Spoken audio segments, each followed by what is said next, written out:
Alors, on est dans un décor rural pour ce film réalisé par Antoine Chevrollier. Souvenez-vous, il y a quelques semaines, on avait eu une comédie qui s'appelait 20 dieux. Et bien là, le cinéma installe à nouveau sa caméra hors des cités. Et pour ce film, c'est pas le Jura, mais c'est la région d'Angers qui a été choisie. Alors, bien que le titre du film, j'y arrive, soit La Pampa, on n'est pas en Amérique du Sud, mais on est bien en France. C'est l'Argentine. Oui, c'est ça. Et La Pampa, bien là, c'est tout simplement le nom d'un circuit de motocross. Alors, c'est un circuit de moto qui est là pour les jeunes. C'est le lieu, l'endroit où on peut s'échapper de l'ennui de son petit village. Et là, ils s'y retrouvent tous pour enfourcher les bolides à deux roues, soit tout simplement pour boire une bière en encourageant leurs copains. Alors, sur ce circuit, le film va suivre deux adolescents inséparables, deux vrais amis, Willy et Jojo. Jojo le blond est le fils d'un ancien pilote de motocross qui voit en son rejeton celui qui atteindra des sommets sportifs que lui n'a jamais su atteindre. Willy, le brun, lui, il a pour grand talent d'être avant tout l'ami de Jojo et aussi d'être un bon mécano. Les deux amis inséparables sont à des âges où on a des rêves. Pour eux, leur rêve, c'est avant tout de quitter leur campagne pour aller voir un petit peu comment est la vie ailleurs. Alors entre amis, on se dit tout, enfin presque tout. Et même à son meilleur copain, on peut dissimuler quelques secrets. Et sans le vouloir, Willy découvrira celui de Jojo. Et là, ça va être l'explosion, ça va être le drame dans la communauté.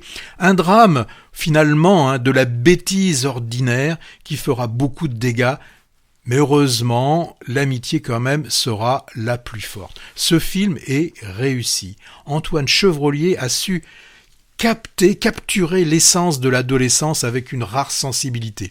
Alors c'est vrai qu'il a eu la chance de trouver ces deux interprètes principaux. On a Saïd El-Alami qui joue Willy. C'est vraiment un jeune talent qu'on a vu déjà, par exemple, dans la mini-série sur Malik Oussekine et récemment dans Leurs enfants après eux. Il est vraiment d'une justesse déconcertante et souvent, son regard, un regard perdu comme ça dans l'horizon, il est capable d'exprimer une profondeur et une tristesse qui touche vraiment droit au cœur.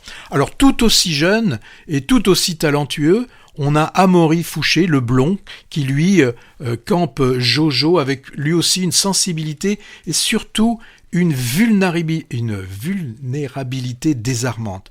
Il est d'une délicatesse poignante, une véritable chimie s'est installée entre les deux acteurs qui rendent vraiment crédible cette relation amicale de deux amis. On a vraiment une chimie entre les deux acteurs, c'est palpable et ça rend vraiment leur interaction à l'écran d'autant plus crédible et également émouvante. Alors, je n'oublierai pas de citer l'interprétation d'Artus. Alors, c'est vraiment quasiment une performance qu'il nous fait. Un contre-emploi. Ah oui, il ajoute vraiment une dimension supplémentaire au film. Là, il est loin des films comiques, il montre vraiment une capacité à faire un virage à 180 degrés. Mais n'oublions pas, avant, un petit truc en plus, au niveau cinématographie, ou en tout cas au niveau série, il était dans le bureau des légendes. Ah, c'est vrai. Oui, là, il était très intéressant. Donc, on voit que Artus est vraiment un homme aux facettes multiples. Alors, dans le film, c'est le grand frère, mentor, mais aussi un être trouble.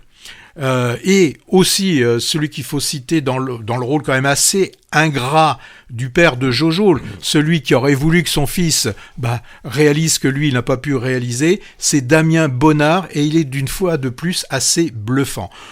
Pour moi, Antoine Chevrollier nous propose un film touchant, il devrait plaire à beaucoup et ce sera mérité. Ouais, un récit dramatique, je trouvais très bien mené. Moi, je l'ai découvert il y a quelques mois au festival Jean Carmé de Moulins, où le jeune acteur blond avait eu le prix du meilleur acteur. Très belle histoire d'amitié adolescente.